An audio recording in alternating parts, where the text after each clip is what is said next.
For nearly 100 years, the FIFA World Cup final followed one simple rule. Football came first. No halftime concerts, no Hollywood style entertainment, no political headlines stealing the spotlight. But this year, fans booed the President of the United States. Justin Bieber, Shakira, Madonna, and BTS performed during the match. Hollywood stars appeared on the pitch, and millions of football fans started asking one question: has FIFA just changed football forever? Let's find out.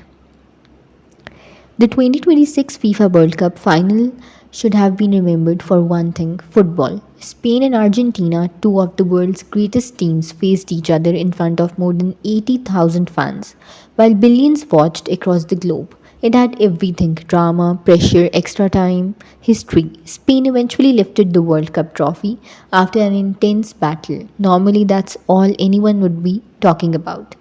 But this time, the match wasn't even the biggest story.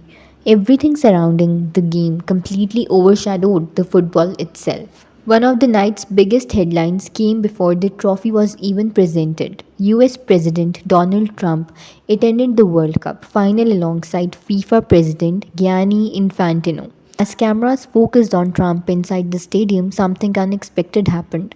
Some fans cheered, but thousands of others loudly booed. The reaction spread across social media within minutes.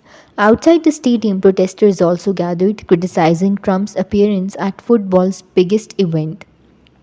For some people, politics had no place in sport.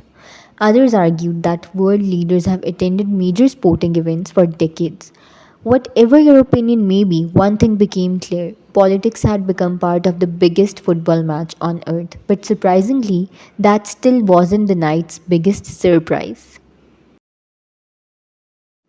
For almost a century, football had never copied America's biggest sporting tradition until now. For the very first time in World Cup history, FIFA introduced a Super Bowl style halftime show.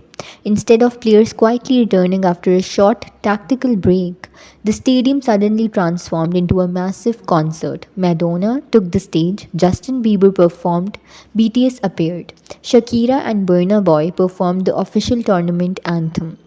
Even Sesame Street's famous Muppets became part of the celebration. The entire production was designed with help from Coldplay's Chris Martin. It looked spectacular, but not everyone was celebrating. Many lifelong football fans immediately questioned whether FIFA had gone too far.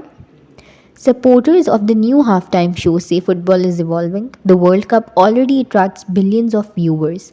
Adding world famous musicians could bring even more people to the sports. From a business perspective, it makes perfect sense, but critics completely disagree. They believe football doesn't need to imitate American sports. The World Cup has always been different because the game itself was the entertainment. Many fans also worried that longer halftime breaks could affect players' rhythm during the biggest match of their careers. For them, this wasn't innovation, it was commercialization, and that's exactly why the internet exploded with debate after the final. The halftime concert wasn't the only celebrity moment. Tom Cruise appeared during the celebrations. Jennifer Hudson performed. Several other international stars were also involved throughout the event. Looking at the bigger picture, FIFA seems to be aiming for something much larger than simply organizing a football tournament final. It wants the World Cup final to become the biggest entertainment event in the world. Not just bigger than the Champions League, but perhaps even comparable to the Super Bowl itself. And if this year's final is any indication, that transformation has already begun. If you enjoy international stories that explain what's happening around the world, not just the headlines, subscribe for more.